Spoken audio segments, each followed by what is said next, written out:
만약에 내가 사기업과 공기업이 상관이 없다. 근데 난 재무회계다. 조금 사기업부터 하세요. 사기업부터 한 다음에 나중에 공기업으로 나중에 넘어갈 수 있으니까 사기업부터 먼저 하시는 게 가장 전략적 선택이라고 저는 말씀을 드릴 수 있을 것 같습니다. 어쨌든 자, 공기업이냐 사기업이냐는요, 여러 가지 조건이 있겠지만 내가 성향도 있고요, 내가 갖고 있는 전공도 있고요, 그리고 대학교의 뭐 네임 밸류라든지 뭐 이런 여러 가지 스펙 같은 것들도 있고요, 워라밸도 있고요, 여러 가지 조건들이 있긴 하겠지만 그 조건으로 인해서 내가 공기업이냐 그리고 사기업이냐 이 선택지라는 것도 있겠지만, 제가 말씀을 드린 거는 동선의 영역에 있어서는요, 이런 부분도 여러분들이 고려해 봄직하다고 생각을 합니다.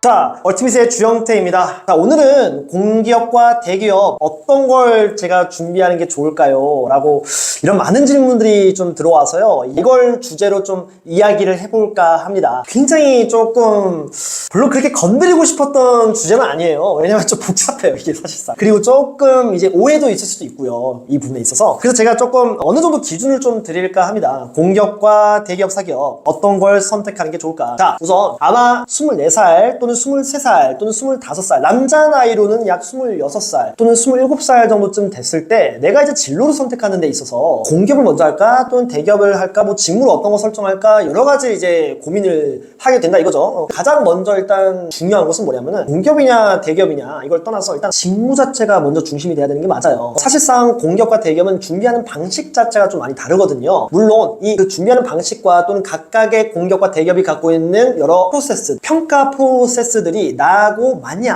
안 맞냐도 판단하는 것도 매우 중요한 것이 사실이에요. 왜냐하면은 해외 대학교 나온 친구들, 유학을 좀 오랫동안 갔다 온 친구들의 경우는 속독 자체가 잘 안 되기 때문에 이런 NCS 기반에서의 어떤 시험, 이런 부분들이 좀 많이 부담스럽다 이거죠. 그렇기 때문에 이 친구들은 좀 이 공기업을 좀 피하는 게 사실입니다. 하지만 이제 그 외에 있는 친구들의 경우는, 이것을 제외하고 그 외에 있는 친구들은 공기업과 사기업 이 선택지 상에서 많은 것을 고민을 할 수 있을 텐데, 이 부분에 대해서 제가 기준을 몇 가지 알려드리도록 하죠. 자, 우선 나는 공기업과 대기업이 상관이 없다 하시는 분들 있죠? 저는 대기업 먼저 준비하는 것을 강력하게 추천드립니다. 왜냐면 동선이라는 게 되게 중요해요. 만약에 내가 지금 공기업을 준비를 한다, 내가 만약에 둘 다 상관이 없는데 공기업을 먼저 준비를 한다. 근데 공기업을 준비하게 되면 한 2년 정도, 1년 정도를 리드가 좀 될 수 있다는 거죠. 뭐 NCS 준비하랴, 뭐 자기소개서 준비하랴, 또 면접 같은 거 준비하게 되면은 이제 또 내가 이제 타겟팅하고 있는 영역이 있을 수도 있잖아요. 뭐 의료행정, 공공기관에서 말하는 그런 한국전력과 같은 이런 전력사업 쪽, 또 발전소라든지 발전공기업이라든지 금융공기업이라든지 이러한 여러 섹터, 테마 섹터에 있어서 내가 준비를 하게 되면은 아무래도 전공 NCS 같은 것도 포함됐기 때문에 기본적으로 한 1년에서 2년 가까이는 잡아요. 근데 이게 문제가 뭐냐면은 공기업을 1년, 2년 준비하다가 만약에 내가 도저히 안 되겠는 거야, 포기하고 싶은 거야. 그럼 이제 사기업이나 좀 준비해 볼까 하고 넘어가잖아요.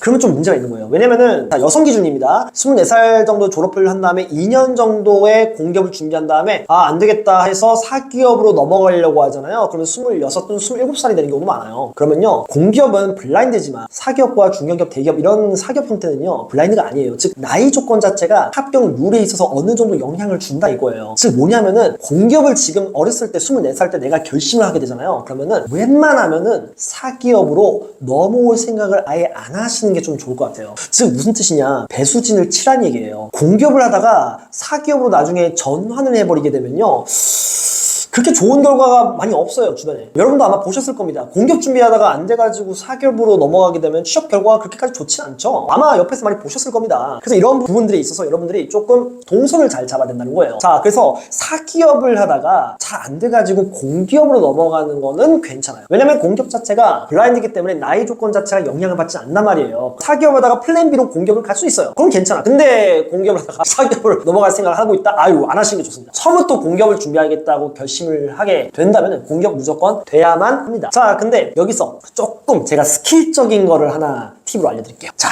공기업과 사기업이 서로가 상호 호환이 가능한 직무가 있을까요? 과연? 있습니다. 뭘 것 같아요? 바로 두 가지 있어요. 재무회계가 있고, 그리고 홍보 직무가 존재합니다. 여기서 연구원에 하는 그 연구 박사, 석사들이 하는 거는 제가 제외하고 말씀을 드리는 겁니다. 자, 연구원에서 석박사들이 하고 있는 그 직무는요, 사실상 연구행정, 일반행정이라고 보기엔 좀 힘들어요. 그거는 사실상 그 논문을 기준으로, 전공을 기준으로 그 직무에 굉장히 날카롭게 돼 있는 그런 직무란 말이에요. 그렇기 때문에 그것은 그냥 우리가 일반적으로 알고 있는 그 공기업 형태랑은 조금 거리가 거리가 멀기 때문에 이걸 예외로 치겠습니다. 다시 본론으로 돌아가게 되면요. 자, 홍보랑 재무회계 직무는요. 공기업과 사기업이 어느 정도 상호 호환이 가능한 거의 유일한 직무라고 보셔도 무방합니다. 자, 왜냐면 사기업에서 홍보, 마케팅 커뮤니케이션이라는 직무로 다르게 또 부르고 있기도 하고요. 가끔 홍보라고 그냥 그대로 부르기도 있기도 합니다. 자, 마케팅이랑은 조금은 다른 직무고요. 마케팅을 하기 위한 여러 가지 수단으로서 홍보라는 직무가 있는 겁니다. 자, 이건 매체에 조금 더 집중되어 있는 거고요. 매체 통제, 컨트롤 쪽에 조금 더 집중되어 있는 게 바로 홍보 직무라고 할 수 있는데, 홍보 직무에 대한 또 여러 가지 또 설명과 뭐 썰은요, 다른 영상에서 다시 한번 또 설명을 드리도록 하겠습니다. 어쨌든 간에 이 홍보랑 재무회계 베이스, 이 직무의 경우는요, 아주 좀 괜찮은 부분이 공기업도 타겟팅이 가능하고 그리고 사기업도 타겟팅이 가능합니다. 왜냐하면 공기업에서 일반행정 직무는요, 그 안에 경영기획, 전략기획, 그리고 홍보, 그리고 재무, 회계, 세무 등 다양한 카테고리가 들어가 있는 게 바로 일반행정이란 말이에요. 근데 일반행정이라는 직무 정체성은요, 정확하게 조금 더 말씀을 드리면은 뭐 사무일반, 경영일반, 뭐 사무행정 다르게 부르고 있지만 결국은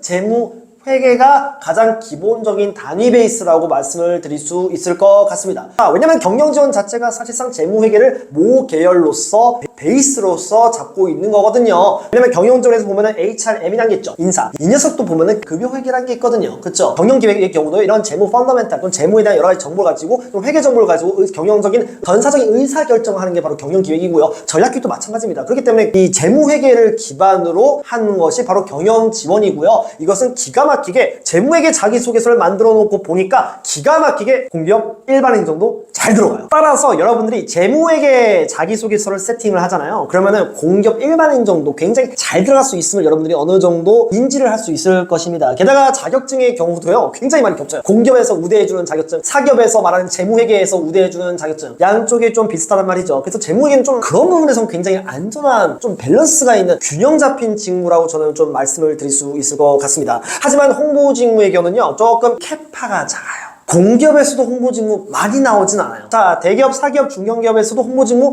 이렇게 많이 나오지는 않아요. 그렇기 때문에 홍보 직무는요, 조금 캐파가 작기 때문에 이러한 부분은 여러분들 조금 유의하면서 접근을 해보시길 바랍니다. 자, 그래서 만약에 내가 사기업과 공기업이 상관이 없다. 근데 난 재무회계다. 조금 사기업부터 하세요. 사기업부터 한 다음에 나중에 공기업으로 나중에 넘어갈 수 있으니까 사기업부터 먼저 하시는 게 가장 전략적 선택이라고 저는 말씀을 드릴 수 있을 것 같습니다. 어쨌든 자, 공기업이냐 사기업이냐는요, 여러 가지 조건이 있겠지만 내가 성향도 있고 내가 갖고 있는 전공도 있고요. 그리고 대학교의 뭐 네임 밸류라든지 뭐 이런 여러 가지 스펙 같은 것들도 있고요. 워라밸도 있고요. 여러 가지 조건들이 있긴 하겠지만 그 조건으로 인해서 내가 공기업이냐 그리고 사기업이냐 이 선택지라는 것도 있겠지만 제가 말씀을 드린 거는 동선의 영역에 있어서는요, 이러한 부분도 여러분들이 고려해 봄직하다고 생각을 합니다. 자, 그 의사결정의 기준에서 그런 것들을 제외하고 내가 공기업을 준비하다가 사기업을 플랜 B로 둘지, 사기업을 하다가 공기업을 플랜 B로 둘지는요, 여러분들이 좀 전략적인 선택을 해보시기 바랍니다. 자, 그래서 일반적으로는 상관이 없다 그러면은 사기업 하다가 공기업 넘어가는 거 추천드리고요. 지금 공기업을 준비하신다 그러면은 무조건 공기업을 되시길 기원드립니다. 대수진 치고 하세요. 무조건 돼야만 합니다. 사기업을 넘어갈 생각 웬만하면 안 해야 됩니다. 아시겠죠? 자, 그래서 여러분들 졸업을 한 다음에 의사결정의 큰 줄기, 즉 전략적 선택에서의 취업 전략의 선택에서의 큰 줄기는요, 여러분들 이런 것들도 한번 고려해 보았으면 좋겠습니다. 자, 얼티밋의 주영태 대표였습니다. 다음번 영상은요,